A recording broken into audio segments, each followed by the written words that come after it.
अस्सलाम वालेकुम गाइस। ये आज मैं आपको ये चैप्टर 15 है जो कि ये इससे पहले मैं पढ़ा रहा था आपको, but on that day some things which was not understandable by you. तो मैं इसको थोड़ा सा रिपीट कर रहा हूँ यहाँ पर, and please listen it carefully. और आज मुझे क्लास लेनी थी लेकिन वो क्लास मैं नहीं ले सकूँगा आज, तो इस वजह से ये मैं रिकॉर्ड करके मैं आप लोग को अपलोड कर रहा हूँ। राइट जी, okay. we will study today the chapter 15, exchange rate determination. exchange rate determination के अंदर जो है ये there are three approaches. एक तो ये है कि simple जो आपका purchasing power parity है उसके थ्रू हो रहा होता है आपका exchange rate determine. Number 2 monetary approach है, और नंबर 3 जो है portfolio approach है। थोड़ा सा एक रिवीजन, एक स्लाइड सा एक होगा, क्विकली हम इसको ज़रा देख लेंगे। ये जो हमारी नेक्स्ट स्लाइड है, सॉरी, लर्निंग गोल्स को आप रहने दें, एंड ये एक absolute purchasing power parity theory है कि जिसके ज़रिए से एक्सचेंज रेट डिटर्मिन होता है, क्योंकि इस चैप्टर का जो ऑब्जेक्टिव हो यही है कि how the exchange rate between the two nation is determine और the currency of the two nation is determine. तो एक बड़ा ही सिंपल सा है कि फॉर एग्जांपल कि एक चीज़ जो है पाकिस्तान के अंदर 10 रुपए की है और यूएसए के अंदर जो है वो $1 की है, तो इट मीन्स के रुपीस पर डॉलर जो है जो आपका जो पैरिटी हो गई वो क्या होगी, 10 हो गई। कि एक्सचेंज रेट कितना हो गया, 10 हो गया। कि पाकिस्तान के अंदर प्राइस 10, अगर हम इसमें लेते हैं कि जो पी है इस price of Pakistan and P asterisk is the price of USA, कि जनाब यहाँ पर पाकिस्तान के अंदर 10 रुपए की है और ये जो है आपके यहाँ यूएस के अंदर वो सिर्फ $1 की है, तो इट मीन्स के जो एक्सचेंज रेट हो गया वो 10 हो गया। यहाँ पर जो एग्जाम्पल दी हुई है आपकी बुक में जो एग्जाम्पल दी हुई है टेक्स्ट बुक के अंदर, वो यूएसए की क्योंकि बुक है ये, तो उन्होंने हर चीज़ यूएसए के लिहाज से ही या यूएसए को सामने रखते ही जो है इसको एक्सप्लेन करने की कोशिश की है। And the other one is other currency is the European union monetary union, EMU कहलाती है, ये उसकी करेंसी है। तो अगर ये कोई भी एक कमोडिटी है, कुछ आप फर्ज कर लें कोई भी कमोडिटी एक्स है कि जिसकी प्राइस अमेरिका में भी $1 की है और यूरोप के अंदर भी $1 की है, तो ज़ाहिर है इसका मतलब हो गया कि ये जो डॉलर यूरो पैरिटी है वो कितनी हो जाएगी, 1 हो जाएगी। एक्सचेंज रेट ये 1 होगा। ये जो है लॉ ऑफ प्राइस कहला रहा था। मैं इसको यहाँ से क्विकली थोड़ा सा आगे बढ़ जाता हूँ कि absolute PPP theory can be misleading because इसकी दो रीज़न उससे पहले ही बताई थी कि क्योंकि प्राइस जो है वो चेंज होती रहती हैं। And why it is misleading because the PPP purchasing power parity, absolute purchasing power parity will not even give exchange rate that equilibrates trade in goods and services because of the existence of non traded goods. बहुत सारी non traded goods होती हैं, जैसे मैंने आपको इससे पहले example में बताया था कि जो बार्बर शॉप है जहाँ से आप बाल कटवाने जाते हैं, ये चीज़ नॉन ट्रेडेड होती है। ऐसा नहीं हो सकता कि ये चीज़ पाकिस्तान से उठ के वहाँ चली जाए। तो इसमें यह है कि रिलेटिव परचेजिंग पावर पैरिटी जो है वो इसको कंसिडर किया जाता है, क्योंकि प्राइस चेंज होती रहती है, ओवर द टाइम चेंज होती रहती है। अब इसमें यह है कि कितनी चेंज होती है। फॉर एग्जांपल अमेरिका के अंदर जो इन्फ्लेशन रेट है या प्राइस के चेंज होने का जो रेट ऑफ चेंज है वो बहुत कम है, विच इज़ लेस देन 2% और sometime it is less than 3%। अभी भी जो है वो 4% से नीचे है। और इन पाकिस्तान आप देख लें कि ये जो है अमूमन डबल डिजिट में ही रहता है। तो इसकी वजह से इसका मतलब ये है कि ये जो चीज़ आज 10 रुपए की है वो अगले साल 10 रुपए की नहीं रहेगी, बल्कि अगर फॉर एग्जांपल के वो 15 रुपए की हो जाती है, लेकिन अमेरिका के अंदर वो $1 की चीज़ अगले साल भी $1 की रहती है, तो जाहिर बात है कि अब तो कुछ और हो जाएगा एक्सचेंज रेट। तो जाहिर है कि वो 10 तो नहीं रहेगा बल्कि 10 से 15 हो जाना चाहिए एब्सोल्यूट टर्म के अंदर, लेकिन एब्सोल्यूट टर्म के अंदर नहीं, बल्कि यहाँ पर थोड़ी सी हो सकता है कि प्राइस वहाँ पर पेज चेंज हुई होगी। फॉर एग्जांपल अगर हम कहते हैं कि पाकिस्तान में तो 50% प्राइस चेंज हो गई, लेकिन यूएसए के अंदर प्राइस कांस्टेंट रहती है, तो जाहिर है कि फिर अब वो जो 10 रुपए की चीज़ 15 रुपए की हो गई है, तो अब एक्सचेंज रेट भी वो आपका 15 रुपीज़ का हो जाएगा। ठीक है, तो ये एक रिलेटिव परचेसिंग पावर है। अब आ जाते हैं हम इसके ऊपर कि monetary approach to the balance of payment and exchange rate, कि हमें जो देखना है मॉनेटरी अप्रोच को जो है वो लेके देखना है। एक मिनट में इसको ज़रा,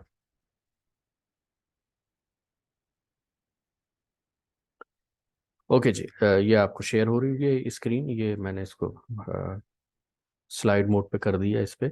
monetary approach to the balance of payment and exchange rate, इसमें हम सबसे पहले जो थोड़ा सा मैं आपको एक्सप्लेन करूंगा उसके ऊपर बैलेंस ऑफ पेमेंट के लिहाज से, क्योंकि इसमें दो तरह के बैलेंस ऑफ पेमेंट के ऊपर आपके असरात आ सकते हैं। एक फिक्स एक्सचेंज रेट के अंदर कुछ और होगा, और जो आपका फ्लेक्सिबल एक्सचेंज रेट है उसके अंदर कुछ और होगा। सबसे पहले हम जो थोड़ा सा आपको समझाने की कोशिश करेंगे, this is under fix exchange rate, कि किस तरह से बैलेंस ऑफ पेमेंट जो है वो चेंज हो सकता है। जब बैलेंस ऑफ पेमेंट की बात होगी तो जाहिर बात है कि ये बैलेंस ऑफ पेमेंट जीरो हो सकता है, सरप्लस हो सकता है, और डेफिसिट हो सकता है। सरप्लस का मतलब ये है कि you have in foreign exchange, और फॉरेन एक्सचेंज की सप्लाई आपके पास जो है वो ज़्यादा है एज़ कम्पेयर टू जो इसकी डिमांड है। और दूसरी तरफ डेफिसिट क्या होता है, डेफिसिट का मतलब ये है कि फॉरेन एक्सचेंज की डिमांड ज़्यादा है लेकिन फॉरेन एक्सचेंज की सप्लाई कम है। इसको थोड़ा समझने के लिए हम इसको ज़रा मैथमेटिकली इसको एक्सप्लेन करते हैं। तो मैथमेटिक्स इज़ दैट कि ये है जनाब आपका money demand function and money supply function. This is money demand which is equal to KPY। Money demand जैसा कि लिखा हुआ, quantity demand of nominal money balances. K is the desired ratio of nominal money balances to the nominal national income, जिसको हम K को आप कह सकते हैं कि ये, आप लोगों ने अगर क्वांटिटी थ्योरी ऑफ मनी पढ़े पढ़ी होगी यकीनी तौर पर मॉनेटरी या मनी एंड बैंकिंग के, जिसके अंदर वेलोसिटी ऑफ मनी कहला रही होती है कि कितनी मरतबा जो है ये एक जो है उसकी ज़रूरत पड़ती है। ये मनी बैलेंस, ये एक जो है वो कहला रहा होता है। तो अब जो इसमें लिखा है desire ratio of nominal money balances to the nominal income, तो ये आपकी नॉमिनल इनकम जो है P/Y होती है, domestic price level and real output. इसको डोमेस्टिक प्राइस लेवल को Y से अगर मल्टीप्लाई करेंगे तो ये आपका GDP या GNP होगा, या जो भी आपका नॉमिनल नेशनल इनकम जो है कहला रही होगी। वो जो है अगर यहाँ पर मल्टीप्लाई हो रही है, इधर आके डिवाइड हो जाएगी मनी डिमांड से, तो जाहिर बात है कि ये आपके पास की वैल्यू आ जाएगी। तो this is actually the desired ratio of nominal money balances which is MD, and the nominal national income which is P/Y. PY is the nominal national income or output which is equal to GDP। अच्छा, दूसरी तरफ जो आपके equilibrium कब होगा, जब money demand is equal to money supply. Money demand जो मैंने आपको बता दिया कि मनी डिमांड असल में इसका फॉर्मूला ये है, ये money demand is the function of price and output, end of course ये जो आपका एक कांस्टेंट है, और ये आपकी वेलोसिटी ऑफ मनी है, या रेशो आप कह लें। अच्छा, यहाँ पर ये दूसरा फंक्शन इसका है मनी सप्लाई का, money supply which is equal to M under bracket into D+F। MS is the nation's total money supply, M is the money multiplier, and domestic component of the national monetary base, यानी कि domestic money supply है आपकी, and international foreign component of the national monetary base. इसको थोड़ा सा जो है ये समझने की ज़रूरत है, क्योंकि देखें ये जो है मैंने जैसे पहले बताया था कि आपको ये जो रखी हुई है, ये जो बुक लिखी गई है डॉलर्स में लिखी गई है। ये जब आप बुक पढ़ेंगे तो जाहिर बात है फिर वो आपको कन्फ्यूजन ना हो। मैं दोनों तरीक़ों से आपको थोड़ा सा इसको क्विकली समझाने की कोशिश करता हूँ। देखिए, मनी सप्लाई तो बिल्कुल एक सिंपल है। मनी सप्लाई एक्चुअली किसका फंक्शन है, ये डोमेस्टिक एंड फाइनेंस, कि जो डोमेस्टिक मनी सप्लाई है वो भी जाहिर बात है मनी सप्लाई है, और ये जो फॉरेन है, ये जो फॉरेन कंपोनेंट है, ये भी मिला के जो है ये आपका डोमेस्टिक मनी सप्लाई होगा। आपकी डोमेस्टिक मनी सप्लाई ये होगी। अच्छा, अब आप ये देखें कि मनी सप्लाई के अंदर ये चीज़ तो समझ में आ गई कि जनाब ये तो पाकिस्तानी रुपया है, पाकिस्तान की मनी सप्लाई का मतलब है पाकिस्तानी रुपया, लेकिन ये F है, ये डॉलर है, ये यूरो है, ये रियाल है, ये मुख्तलिफ ज़ाहिर है कि कंपोनेंट हो सकते हैं इसके ऊपर।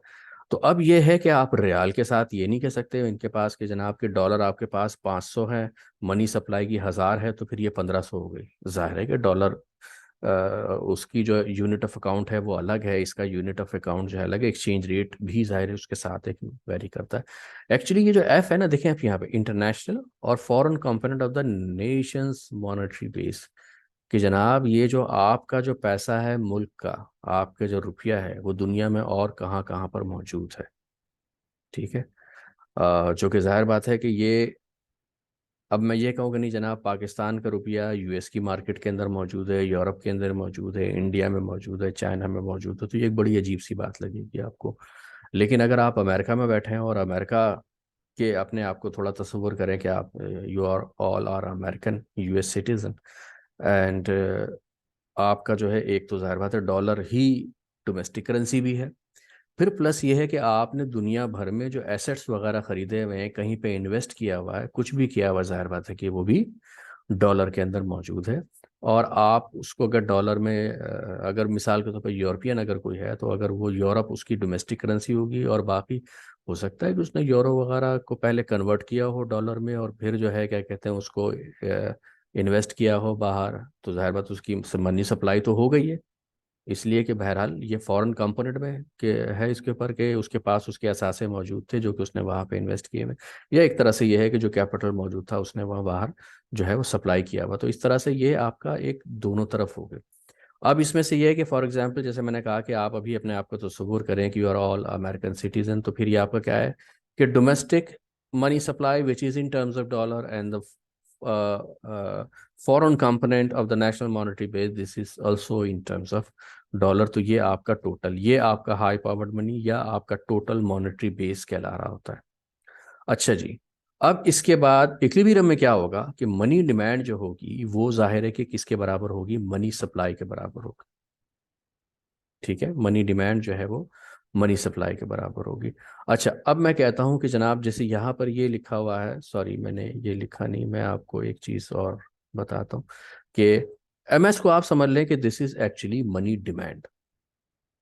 ठीक है ना, इक्विलिब्रियम में क्या होगा, मनी डिमांड मनी सप्लाई बराबर होगी। लेकिन हमने कहा कि जनाब कि यहाँ पर हम तस्वुर करते हैं कि इसका मतलब अगर इक्विलिब्रियम है तो money demand will also be equal to M into D into plus F, sorry not into D plus F.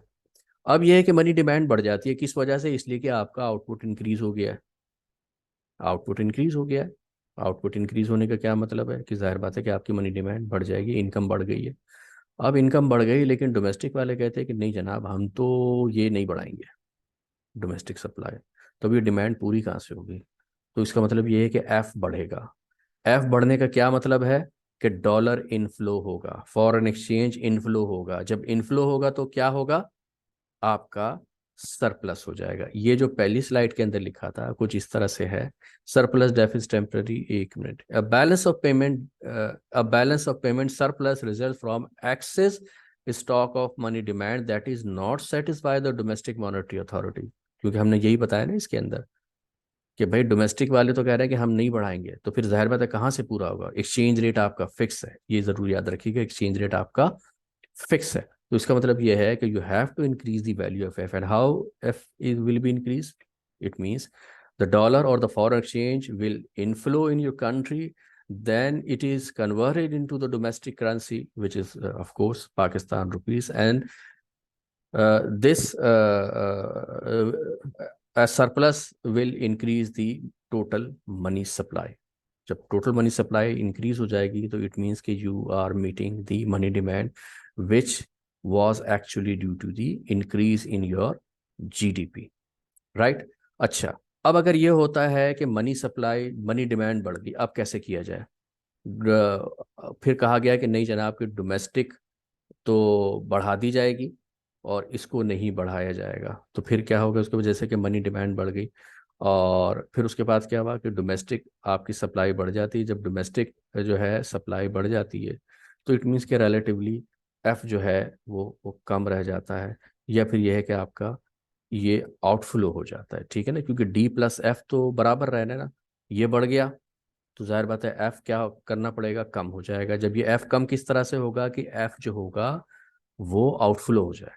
ठीक है, मैं दोबारा कहता हूँ कि मनी सप्लाई गवर्नमेंट बढ़ाना चाह रही है, मनी सप्लाई गवर्नमेंट बढ़ाई लेकिन मनी डिमांड उतनी की उतनी है। फॉर एग्जांपल कि डिमांड नहीं बढ़ी लेकिन सिर्फ सप्लाई बढ़ गई, सप्लाई बढ़ने की वजह से क्या है कि डिमांड सप्लाई तो बराबर होनी चाहिए। तो इट मीन्स कि जो एफ का जो कंपोनेंट है वो रिड्यूस हो जाएगा। रिड्यूस का मतलब ये है कि that will outflow from the national market, and outflow from the national market means कि you are experiencing a deficit in the balance of payment, जो कि देखिए ऊपर ये लिखा हुआ है, a balance of payment deficit result from excess in stock of money supplied that is not eliminated by the monetary authority।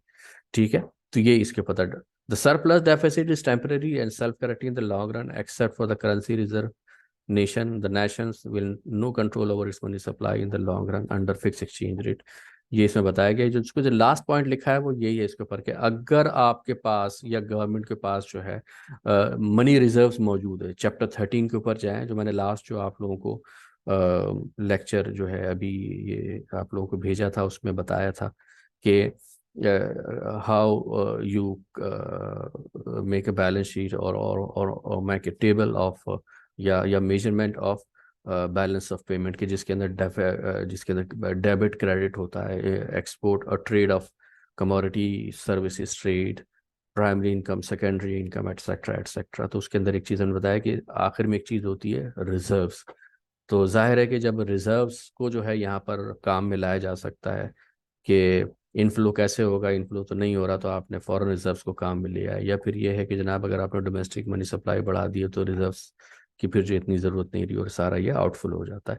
This is actually the balance of payment approach, ये derivation थी। और अंडर फ्लेक्सिबल एक्सचेंज रेट के अंदर तो बड़ा आसान है। Flexible exchange rate के अंदर क्या होगा, जाहिर है कि डोमेस्टिक अगर सप्लाई नहीं बढ़ाई जाएगी, ठीक है ना, अगर ये कुछ नहीं इंक्रीज हो रहा तो क्या होगा, सिंपल आपका एक्सचेंज रेट ऊपर नीचे हो जाएगा जो कि सब चीज़ को बैलेंस आउट कर देगा। अच्छा, इसमें बता दूं आपको, ये के और एम है, ये एक दूसरे का रेसिप्रोकल है। ये एम जो है वो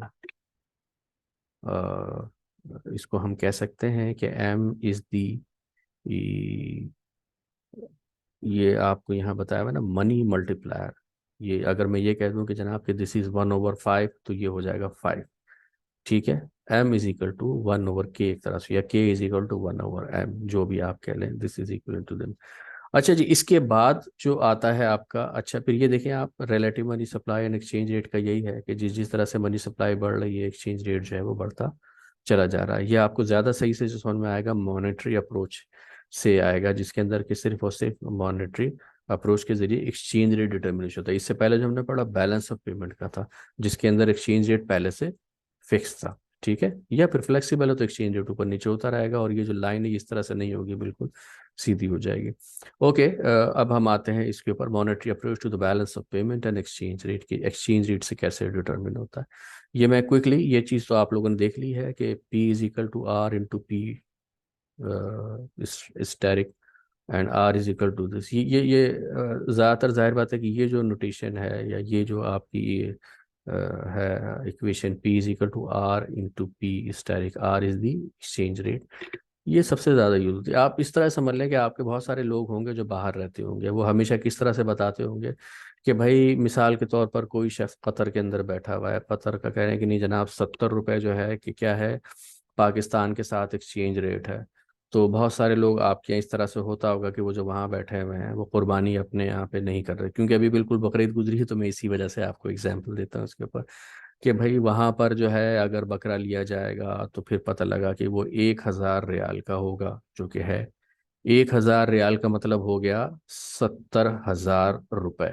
यानी क्या हुआ इसके ऊपर कि आपने उसको एक्सचेंज रेट से मल्टीप्लाई कर दिया, यही हुआ है ना।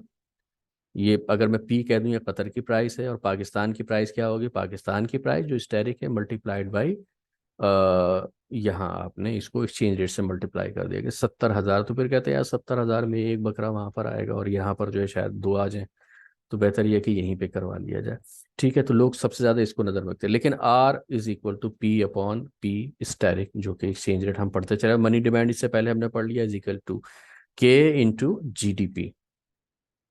ओके, अब हम आ जाते हैं डेरिवेशन के ऊपर कि how exchange rate is determine through monetary approach. ये जो प्योर एक मनी सप्लाई के थ्रू किस तरह से एक्सचेंज रेट डिटरमिन होता है। सिंपल इज दैट, हम बेस करेंगे इसके ऊपर, R is equal to P over P asterisk, and then money demand is equal to K into P Y, K into P Y. और पी वाई ये हमने कह दिया कि क्योंकि आपकी बुक में लिखा है कि this equation for USA and asterisk is for UK, M steric D is equal to K steric multiplied by P steric multiplied by Y steric. This is actually referring that this equation belongs to UK, क्योंकि ज़ाहिर है कि जो alphabet है वो बिल्कुल एक जैसे हैं, तो उसको थोड़ा सा हमने डिफरेंट करने के लिए कर दिया। इसी तरह से दोनों मुल्कों में इक्विलिब्रियम कंडीशन क्या होगी, when money demand is equal to money supply, it means कि जनाब के जो यूएसए की money demand is equal to USA की मनी सप्लाई। और इसी तरह से स्टैरिक का मतलब ये है कि money demand of the UK is equal to money supply of the UK. अच्छा, ये चीज़ हमारे पास आ गई इसके ऊपर, ठीक है ना, money demand and money supply. For example money supply की हम कोई इक्वेशन नहीं रखते, अभी हम सिर्फ मनी डिमांड के थ्रू कर रहे हैं, जहां पर हमने कह दिया कि money supply is also equal to money supply is equal to K P Y. ठीक है, ये हमने किया और फिर उनका जो है हमने एक दूसरे से डिवाइड कर दिया। स्टेरिक को हमने यूके को ऊपर रखा और जो है यूएसए को हमने नीचे रखा, इस तरह से।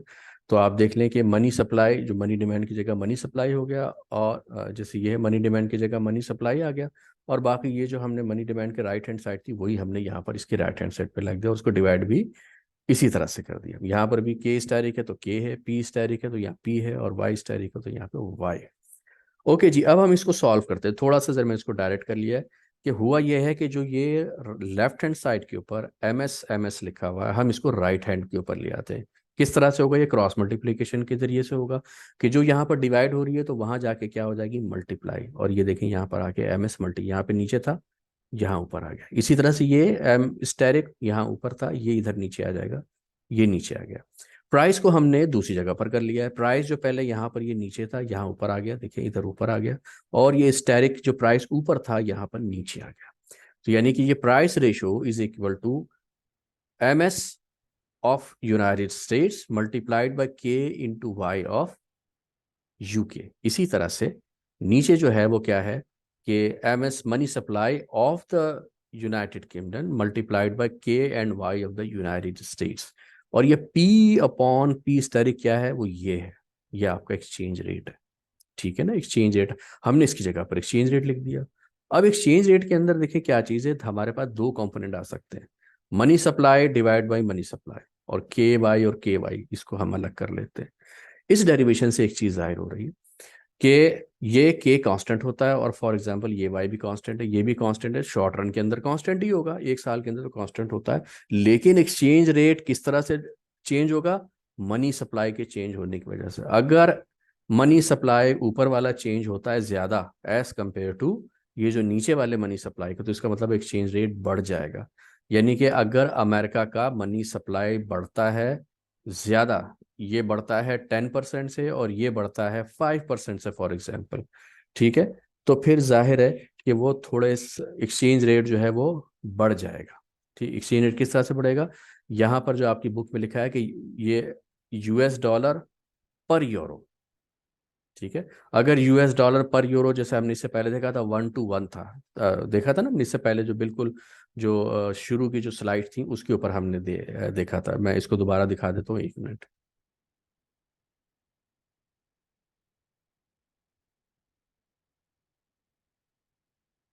ये देखिए लिखा था ना ये $1 to 1 यूरो, ठीक है, यूरो नीचे था इस तरह से, ठीक है। तो यहाँ पर 1 था, तो फॉर एग्जाम्पल कि अगर जो है ये सॉरी, मैं यहाँ था, ठीक है, अगर ये सप्लाई बढ़ जाती है तो एक्सचेंज रेट बढ़ जाएगा। एक्सचेंज रेट बढ़ने का मतलब ये है कि अब जो था वो $1 to 1 यूरो नहीं बल्कि 1 पॉइंट समथिंग पर यूरो हो जाएगा, इसलिए कि यूरो की जो है वो वैल्यू नीचे है। सही है। और इसी तरह से अगर इसका मतलब यह है कि अगर अमेरिका ने मनी सप्लाई बढ़ाई तो उसकी वजह से क्या होगा, उसकी वैल्यू एक्सचेंज रेट बढ़ जाएगा। एक्सचेंज रेट बढ़ने का मतलब यह है कि उसकी करेंसी डेप्रिशिएट हुई है, ठीक है, या डी वैल्यू हुई है।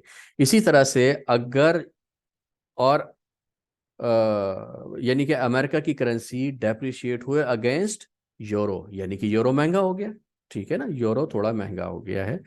ठीक है, पहले 1 to 1 था, लेकिन ये है कि जनाब अब 1 यूरो के लिए आपको 1.0 समथिंग जो है ये आपको चाहिए होगा डॉलर।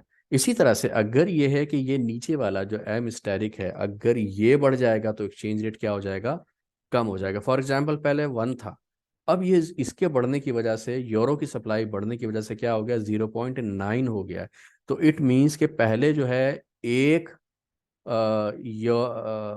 इसके बदले एक यूरो के बदले $1 आता था, अब $1 के बदले $1 नहीं आएगा बल्कि कम डॉलर आएंगे, यानी कि $0.9 आएंगे। तो इट मीन्स कि मॉनेटरी अप्रोच क्या कह रहा होता है कि जिस मुल्क की सप्लाई, मनी सप्लाई बढ़ती है, उसका वैल्यू या उसके अगेंस्ट जो एक्सचेंज रेट है वो उसकी वैल्यू डेप्रिशिएट होती है, और जिसकी मनी सप्लाई कम रहती है रिलेटिव टू अदर कंट्रीज, तो वहां पर जो है उसकी करेंसी एप्रिशिएट होती है। ठीक है, ये मेरा ख्याल है कि आपको समझ में ये सारा आ गया। बाकी पोर्टफोलियो बैलेंस मॉडल जो कि इसमें ये बता रहा होता है कि एक्सचेंज रेट जो डिटरमिन होता है वो पोर्टफोलियो से हो रहा होता है। इसके अंदर एक चीज मैं सिर्फ आपको बताऊंगा जो कि मॉनेटरी अप्रोच से रिलेटेड है, वो ये है कि एक्सपेक्टेड, एक मिनट सॉरी, ये जी, कि पोर्टफोलियो की नहीं, अभी मैं सिर्फ बता रहा हूँ कि exchange rate is determine through expected, जो आपका चेंज इन प्राइस और एक्सपेक्टेड चेंज इन ये इसको कहेंगे इंटरेस्ट रेट, इसके ज़रिए से जो है ये चेंज हो रहा होता है। तो इसका एक सिंपल सा है, देखें आपने इसका सेकंड पॉइंट के ऊपर एक सिंपल जो बिल्कुल एक फार्मूला लिखा हुआ है, और वो फार्मूला आप देख रहे हैं कि क्या है, I minus I asterisk is equal to expected appreciation of the country. अच्छा, ये किस तरह से, देखें यहाँ पर हम दोबारा चैप्टर 14 के अंदर जाएंगे, अगर आप लोगों को थोड़ा सा याद हो उसके ऊपर, कि हमने एक पढ़ा था interest arbitrage. Interest arbitrage, uncovered interest arbitrage क्या होता था? अनकवर्ड इंटरेस्ट आर्बिट्रेज कि फॉर एग्जांपल के यूरोप के सॉरी जो आपकी बुक में जो एग्जांपल दी हुई है कि अमेरिका के अंदर इंटरेस्ट रेट जो है वो 6% है, और जो जर्मनी में जो आपका जो इंटरेस्ट रेट है वो 8% है। तो फिर लोग क्या करेंगे कि सबसे पहले जो डॉलर जो है वो उसके ज़रिए से यूरो ख़रीदा जाएगा, यूरो को जो है फिर यूरोप के अंदर इन्वेस्ट करेंगे, फिर उससे इंटरेस्ट रेट ज़्यादा कमाएंगे, फिर वो जो इंटरेस्ट रेट है आप जो फिर इंटरेस्ट अर्निंग के बाद जाहिर बात है वो पैसे बढ़ जाएंगे, वो उसको दोबारा आप कन्वर्ट करेंगे किस में? डॉलर में, और फिर उसके बाद जो है आपको एक्सचेंज, ये जो आपका कैपिटल गेन होगा। ठीक है ना? लेकिन अगर ऐसा हो कि आपने 1 साल के लिए पैसा इन्वेस्ट किया, ठीक है, कि इंटरेस्ट रेट तो वहाँ ज़्यादा है तो हम सारे लोग वहाँ पे जो है वो करते हैं, लेकिन अगर एक्सपेक्टेड जो आपका जो एक्सचेंज रेट है या एक्सपेक्टेड ना भी हो, जाहिर बात है एक्सपेक्टेड क्या होती है? प्रोबेबिलिटी होती है। एक ट्रेंड है जैसे पाकिस्तान का है कि मुस्तकिल बढ़ रहा है एक्सचेंज रेट, अगर वो एक्सचेंज रेट बढ़ गया इट मीन्स कि आपकी करेंसी तो जो है डी वैल्यू हो गई, फिर क्या होगा? तो जाहिर बात है कि जब वो दोबारा चेंज करेंगे, और फिर मिसाल के तौर पर यह है कि 1 साल पहले डॉलर था कितने का? 200 रुपए का। 200 रुपए का डॉलर था, और पाकिस्तान के अंदर जो इंटरेस्ट रेट था वो फॉर एग्जांपल कितना था? 10%, और अमेरिका में था सिर्फ 8%। तो लोग कहेंगे नहीं भाई, पाकिस्तान के अंदर इन्वेस्ट कर दिया जाए। अब ये तकरीबन जो है आपको 20% का ज़्यादा फायदा होना चाहिए। ठीक है, लेकिन 1 साल के बाद आपने $1,000 इन्वेस्ट किए। $1,000 से पहले आपने क्या किया? क्योंकि 200 है, तो इसका मतलब ये है कि आपको $1,000 से कितने मिले? 2 लाख रुपए मिले। ठीक है, 2 लाख आपने इन्वेस्ट किए, 10% उसके ऊपर मुनाफा था, 2,20,000 रुपए आपके पास आ गए 1 साल के बाद। 1 साल के बाद जो है फिर वो क्या हुआ? वो जो है आपका जो एक्सचेंज रेट है वो 200 से बढ़ के 300 पे हो गया। अब क्या किया जाए? जब ये हो जाएगा तो फिर क्या होगा? इट मीन्स कि जनाब वो जो 2,20,000 रुपए जो आपके आए थे, अगर हम उसको डिवाइड करें 300 से, तो फिर डॉलर कितने मिले आपको? 733। ठीक है ना? और 733 का अगर डॉलर सिर्फ होता है, पहले आपने $1,000 इन्वेस्ट किए और आपने ज्यादा रुपए कमाए, लेकिन जब उसको रिवर्ट करके लाए तो पता लगा कि वो तो कम हो गए इस तरह से। तो ये अनकवर्ड आर्बिट्रेज, इंटरेस्ट आर्बिट्रेज कहला रहा होता है। ठीक है, तो अब इसमें यह था कि अगर वो पूरी कैलकुलेशन करता कि नहीं जनाब, एक्सपेक्टेड अगर उसका ये रहता कि एक्सपेक्टेड उसकी जो एप्रिसिएशन है डॉलर की या पाकिस्तान की करेंसी की डेप्रिसिएशन होगी ना, जाहिर बात है एक्सपेक्टेड, वो तकरीबन इस तरह से 50% अगर है, तो फिर जाहिर है कि इंटरेस्ट रेट का जो डेविएशन जो है वो भी तकरीबन 50% के करीब ही होना चाहिए। तो उसके बगैर तो जाहिर है कि उसको नहीं होगा। तो इट मीन्स कि जो आपका एक्सचेंज रेट इसी के साथ साथ फिर जो है वो बढ़ता रहता है। कि यहाँ पर क्या हो रहा है कि इंटरेस्ट रेट डिफरेंशियल तो मौजूद है, लेकिन एक्सपेक्टेड क्या है इसके ऊपर। तो अगर वो उसको एक्सपेक्टेड जो है जो, और फिर इसी बेस के ऊपर जो है फिर वो क्या होता है, ये बढ़ रहा होता है। जैसे मैंने बताया कि हर कोई कैलकुलेट करेगा कि नहीं जनाब मुझे तो 733 जो है सिर्फ मिल रहे होंगे, तो फिर वो क्या करेगा, इन्वेस्ट नहीं करेगा। अगर अब क्या होगा कि जनाब अगर इन्वेस्ट कराना तो फिर ये दोबारा चीज़ें जो है सारी की सारी बैलेंस आउट होंगी। और जब ये बैलेंस किस तरह से होंगी कि इसमें जो है इंटरेस्ट रेट या तो ऊपर नीचे होगा या एक्सचेंज रेट ऊपर नीचे हो जाएगा, पहले ही एक्सचेंज रेट, ठीक है। इसी की वजह से जो है वो एक्सचेंज रेट जो है वो डिटरमिन हो रहा होता है। या एक्सचेंज रेट आप समझ लें कि इंटरेस्ट रेट का अगर डिफरेंस है, तो जो लोग इन्वेस्टमेंट के थ्रू जो है ये कैपिटल गेन करना चाह रहे होते हैं, उसकी वजह से जो है एक्सचेंज रेट डिटरमिन होता है। इट मीन्स कि देखिए जाइए यहाँ पर लिखा हुआ है कि आई माइनस आई स्टेरिक, ठीक है। तो इसका मतलब ये है कि अगर ये जीरो होता है, नहीं होता, बल्कि आई ज्यादा है और आई स्टेरिक से, यानी कि जहां पर इन्वेस्ट करना चाह रहे हैं यूएस सिटीजन दूसरे मुल्कों में, वहां पर कम, वहां पर ज्यादा इंटरेस्ट रेट है, ठीक है। और अमेरिका में जो है वो कम इंटरेस्ट रेट है। और तो फिर क्या होगा कि जाहिर है इट मीन्स कि जनाब डेप्रिसिएशन एक्सपेक्ट की जा रही होगी, कि डेप्रिशिएट ये होगा, ठीक है। और अगर ये रिवर्स केस होता है कि जिसके अंदर I is greater than I asterisk, तो इट मीन्स कि जनाब वो एप्रिसिएशन एक्सचेंज रेट की होगी, यानी कि आपकी करेंसी अप्रिशिएट होगी। और करेंसी अप्रिशिएट का मतलब यही होता है कि एक्सचेंज रेट जो है वो आपका कम हो रहा है।